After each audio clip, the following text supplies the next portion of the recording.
revolution in the world, or slave rebellion. And it was successful, right? It fought 50,000 of Napoleon's best troops, whipped him so bad he had to sell half of the United States now. Louisiana Purchase.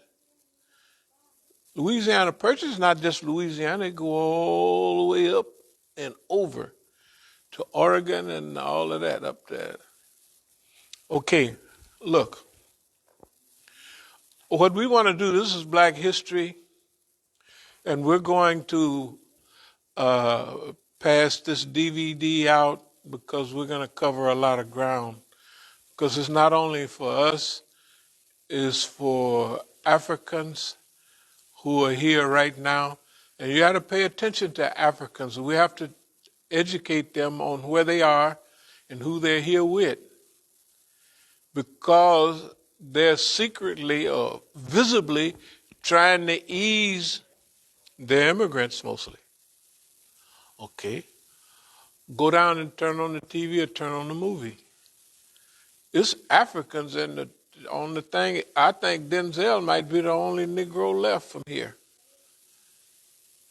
They got colonialism, but they don't look at America. They look at America as we get a break. Half of them might have went to London first, went to England, and then now they're here. You can be watching the movie, or you would never until you look at Mashallah Ali, on and on and on. It's not only Idris Elba and others. I would say 80%, 12 years as a slave. It don't make no difference who you talk about. Most of them are immigrants. And immigrants bring the immigrant story, the immigrant's hopes and aspirations. And the immigrant, if we don't tell, we got a lot of stuff going for ourselves. We'll get back to these ayats in the Quran. We got a lot of stuff going for ourselves. Number one, the immigrant community, the Africans. You notice wherever we go, sometimes the Africans put stuff in our box. Well, when we're going to be out at Africaville, and we're going to make sure they get this. And more, we'll probably do 3 or 4 of this aimed at our African brothers, right? So they can understand the combination that we're dealing with now. Number one, boss man, you can see out in Maryland and other places, Muhammad Ali, all these people, they got these big posters up. You can see them. Okay. All right. Now, they're immigrants. When they look at us, they look at the picture and they know us pretty well. We know them. We know that the crookedest immigrants is, I don't know, I'm not going to say. But so we know each other a little bit. But see, we're forming a combination of peoples right now. We've been hitting at it, but we're forming a coalition for struggle. The immigrants, Africans, got a feeling for what's going on because they have a certain affinity with us. We have to build on that affinity and clarify. That's what we're doing on this. Clarify what it is. Number one, the immigrant Africans' children are more African American. Have you noticed that? Why? The white man or the system don't ask them, are your parents Ethiopian? Are your parents Nigerian? They black, right? They might have a little hint of, so they're going to have the black experience. Their parents don't have it. They said those niggas, they don't, look how they throw money away. Even you don't see Africans spending money like we do. $1 zillion tennis shoes. A lot of young people are growing up here. Okay. You don't see the parents. I'm talking about the parents, not the children. The children, we got to get with them. The parents ain't spending that. When we go to Juma, you see a few Africans and jumped up and they've rolled back in their bins and all that. And they won't give you nothing because they think, I made it, nigga, you got to make it. And you're lazy. Look at all the wealth here. And you laying in the street. They don't see their children understanding the Americanization of black skin and the Negroization of humanity, because they're treated like blacks and the parents don't care. They're blind to it. They might as well be Chinese or Korean. Where they come from, the streets are paved with gold here. Because in the market back home, you couldn't get nothing. The dictator took all the money, everything like that. So when they come here, they say, man, there's scraps all over the place. And so he go for it. And would you turn the heat down just? So the parents, the immigrants that came here, they're different than the children. The children might as well be African American because everybody they're around, they might go to HBCU. If they go to the University of Maryland, it's the same as HBCU. Wherever they go, whatever neighborhood they live in, right, they're going to be treated like black people. They are black people. Nobody's going to ask them, the police ain't going to ask them, are you an immigrant? Nor is the system. When they're walking down the street, the system sees them as black. That's what they are. So that has a lot to do with their socialization. Okay, so we have to reach out to their parents and to them, because when we're talking to their parents are seeing that their children are different than them. Because they came here single-minded focus. You got to eat, got to get money, got to send back home to her family, his family, right? We ain't got time to be oppressed. And they just drive right through it, just like they getting oppressed like everybody else, but they're not paying no attention. Because oppression back home under boss man was like 10,000 pounds, and over here it's only 3,000 or 4,000 pounds, which to them say nothing, right? Back there, you can't get ahead. Over here, you can if you put your head down and just keep walking, right? They had the Chinese Exclusion Act. That don't stop the Chinese from being into the zillions over here now. The Koreans, no gun re, they killed Koreans like they was killing flies. That's why I had us look up that no gun re. You know, Koreans don't pay the FBI agent that come here was Korean. And another one in Oakland years ago was Japanese. And I talked about America, and both of them said the same thing. I am an American. Good for you. Good for you, senor. Yeah. Okay. So our mission right now, we got to use everything that's happened.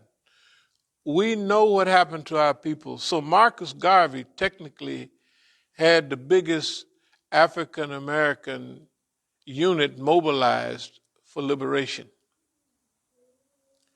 And all the other Negroes is the one that put boss man on it. This nigga is a big old buffoon just having a good time.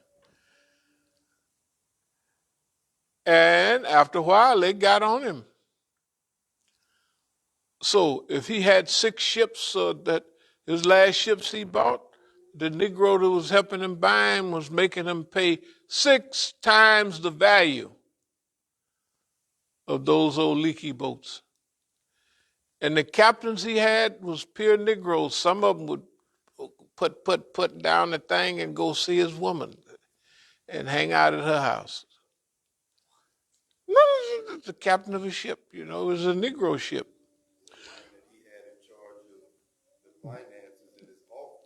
Oh, there's no doubt about it. But you got to remember, this is the first big experiment. You can't expect him to be like, all this stuff happens so we can research. We research.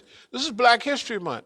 So we're doing a reminder of why we do what we do, why we've been acting like this, why can we stand all of this like, and it just run off our shoulder? Because we've studied everybody. We've studied everybody else and we've studied ourselves. We've studied every group of people that came here. And we have a little understanding of it. Okay, so we saw what Agent 800 did. This is 100 years ago, Marcus Garvey had black dolls. They made black dolls. Why? Because it was 50 years after that that's how slow the NAACP is. Remember the big court case they presented, or they visited with the children and they asked, which doll is beautiful? This is in the 50s and the 60s. This way after Marcus long been gone. I like that one. Little blonde-haired, blue-eyed doll. Which one is beautiful? That one. Which one is ugly? That one. You know. Now he done already building black dolls. Why? So that the children can play with things that reflect them. You see what I mean? Even today, women will buy little white dolls. Even today, and they know and they may be the blackest one in town and talking all that black talk, and they got a little white doll. Okay. But the point is that Marcus Garvey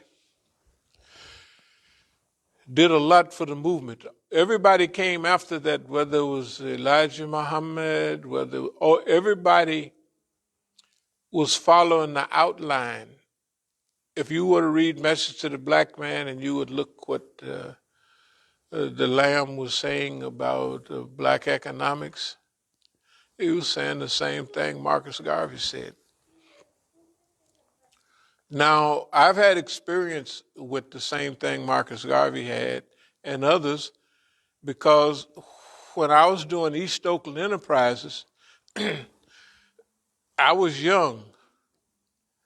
And like right now, I had read business management and all of that. But at that time, it's like, oh, you want to be rich? Well, here, you go over and do that. Here you go. Here's your grub steak. Everybody know what a grub steak is? Oh, a grub steak.